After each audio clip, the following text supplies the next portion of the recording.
Hi everyone, it's Empress and welcome to the Empress Lone Wolf channel. This is my first video and the channel is about different genres of anime I've watched, condensed in a digestible manner. Hope we fall in love, and if you do, hit that like button, comment, and if you really love me, subscribe, and let's have a great storytelling time. Let's get into the anime. Episode 1. A man named Avilio Bruno receives a letter addressed to his place, but with the name Angelo written on it. Upon opening it, he sees a letter, and attached to it is a picture of a little boy. His expressionless face turns menacingly grim with anger, as though possessed with rage. Then he uttered the name Vanetti. The scene cuts to a house in the woods. 3 boys are playing with a candle. Eventually, one of the boys decides to leave because it's late. His name is Corteo, Angelo's best friend. Angelo sees his friend out. Corteo wishes Angelo a happy birthday, and they say their goodbyes. After Corteo leaves, Angelo's father arrives. His name is Testa, and it's the boys' tradition to play hiding games so their father can look for them. Their father calls out for them, shouting their names, Angelo and Luz, and we finally know Angelo's little brother's name. The fun is cut short when a knock at the door by a man named Vincent changes every aspect of the night. Vincent walks in with 2 other men with him. He states that their Don is dead, and Testa asks if it's the Orcos that did it. Vincent claims it is him. He points a gun at Testa, with his wife still in the room. Angelo and Luz in the closet get scared. Vincent demands a ledger from Testa, which he claims is not with him, but at the bank. At that moment, Testa's wife begs Vincent to stop what he is doing, and she gets pistol whipped across her face. Luz runs out of the closet where he is hiding with his older brother, and runs into his mom's arms. Testa, enraged, pounces at Vincent with a knife to stab him, but Vincent manages to block it with his hand. Testa skillfully changed the trajectory of the knife and managed to slice Vincent on the side of his face. Vincent falls down, but is still alive. The other 2 men gun Testa down. Meanwhile, Angelo is watching all this go down while in the closet, frozen with fear and shock. His mother tells Luz not to look at the tragedy in front of them. She begs Vincent to not kill them and that they won't tell anyone. Her plea falls on deaf ears. Vincent tells her that her child will not forget their faces and fires 4 times at Luz and his mother. Angelo's family is mercilessly murdered on the night of his birthday. One of Vincent's men looks around, and they know there's one more person in the house. The man gets closer to the closet but finds no one. Angelo hid under the sofa near the closet. The man is called to the other side of the house and Angelo manages to sneak out.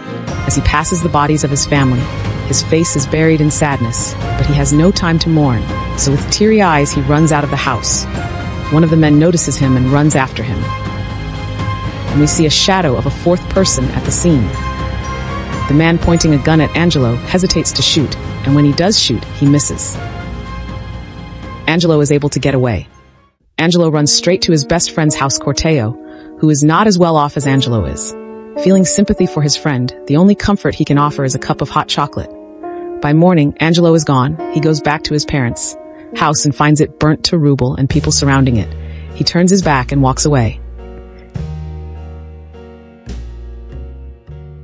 7 years later, Angelo returns to Lawless, the town he was born and raised in. This is a town of mafias and the illegal selling of booze during a time when it is prohibited. Corteo is making his own moonshine, booze, and a man named Shirato is sent to convince him to sell it to the Orco family. Corteo blatantly refuses because he hates the mafia and sternly asks Shirato out of his shop. As Shirato walks out, upon opening the door, the goon that sent him asks if Corteo will sell. Shirato tries telling him that Corteo refuses and gets headbutted in the face. The goon heads for Corteo and asks him to sell to the Orcos, but he refuses. He gets kicked in the gut and coils up on the floor. The Orco goon asks again and still Corteo refuses. The ruffian goes to the little manufacturing setup at the back of his place and begins ramming Corteo's equipment with a bat. Just in time, Angelo walks in and from behind he slams a spanner on the man's head. He falls to the ground. Angelo and Corteo sit down for a talk.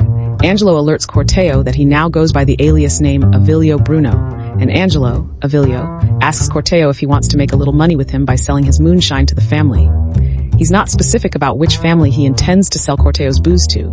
However, Corteo still refuses and tells his friend he hates the mafia. Angelo sternly pleads with him, and because this is his friend and he knows the tragedy he went through, he folds and accepts to help him.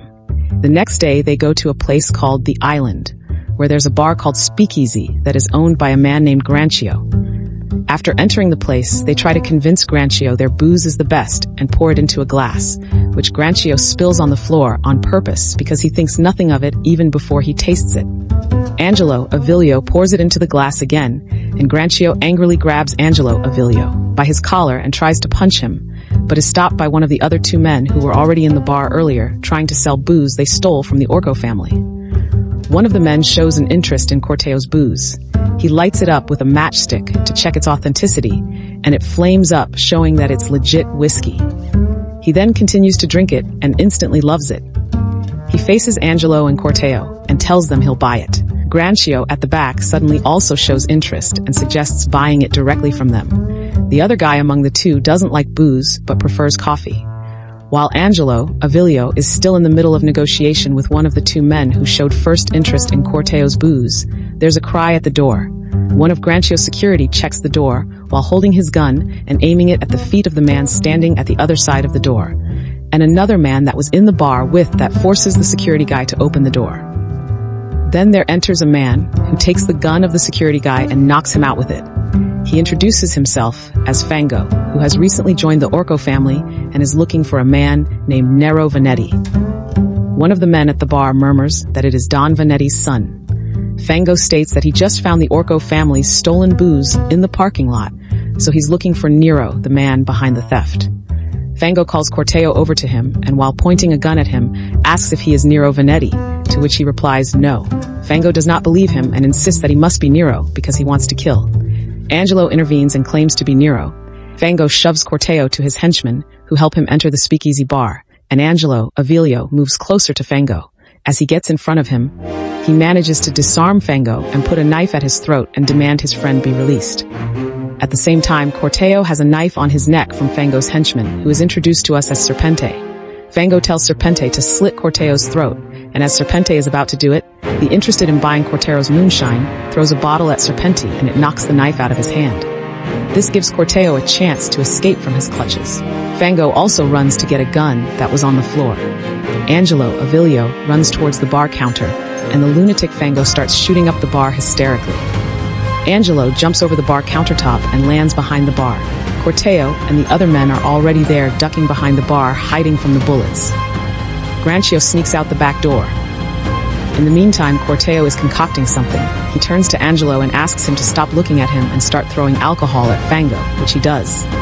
As he throws these bottles of alcohol, Fango shoots at them and their contents spill on and around him. Corteo finishes his boiled mixture in a bottle and gives one to Angelo Avilio. To throw at Fango, Corteo throws the other bottle he made. Fango shoots the bottles and their contents again spill on him, but this time the liquid content lights up into raging flames and Fango goes up into a ball of fire.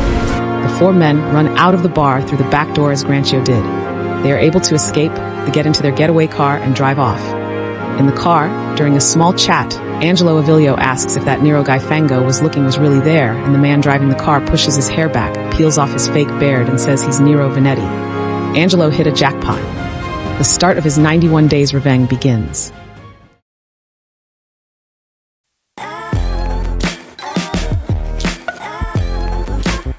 Stay tuned for episode 2. Don't forget to like, comment, share, and subscribe.